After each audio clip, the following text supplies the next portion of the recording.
5ই আগস্টের পর প্রায় দিনই দাবি দাওয়া নিয়ে রাজপথে নেমে আসছেন আন্দোলনকারীরা। সড়ক অবরোধ থেকে শুরু করে আইন শৃঙ্খলা বাহিনীর সঙ্গে সংঘর্ষে জড়াচ্ছেন তারা। 3 মাস পূর্ণ হতে না হতেই দাবি দাওয়া ইস্যুতে চাপের মুখে অন্তর্বর্তী সরকার।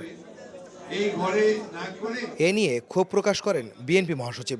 বিভিন্ন সময় রাস্তা অবরোধ করে আন্দোলন করার উদ্দেশ্য নিয়ে প্রশ্ন তোলেন তিনি। পাশাপাশি সরকারকেও একহাত নেন মির্জা ফখরুল। কথা নাই বার্তা নাই, ঠিক এই সময় আপনার সমস্ত দাবি চলে আসছে। এতদিন যে ফ্যাসিস্ট ওদেরকে পিষলো, পায়ের নিচে রেখে দিল, তখন কেউ কথা বললো না। ওরা জিজ্ঞেস করে বলে তখন কথা বলার সুযোগ ছিল না। এখন তো সুযোগ পেয়েছি, এখন বলছি।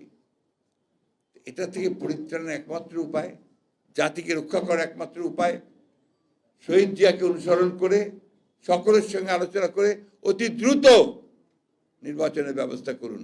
দেশ নিয়ে পতিত সরকারের লোকজন ষড়যন্ত্র করছে, এই যুক্তি তুলে ধরে সরকারকে দ্রুত নির্বাচনের রোডম্যাপ ঘোষণা করার আহ্বান জানান Mirza Fakhrul. Double million offer, Walton fridge কিনে পেতে পারেন 20 লক্ষ টাকা, রয়েছে কোটি কোটি টাকার নিশ্চিত উপহার। ইলেকশন কমিশনকে ঠিক করে, প্রশাসনকে ঠিক করে, বিচার ব্যবস্থাকে ঠিক করে নির্বাচনের দিকে যান।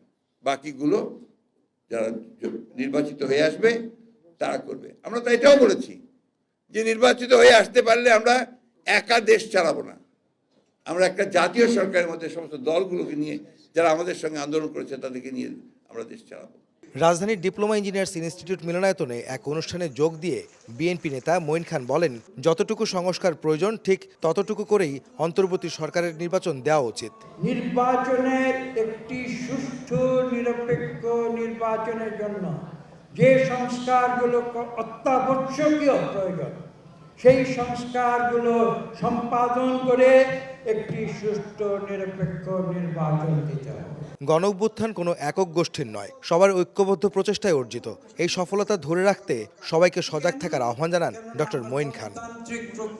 আহমেদ সালেহীন, সময় সংবাদ, ঢাকা।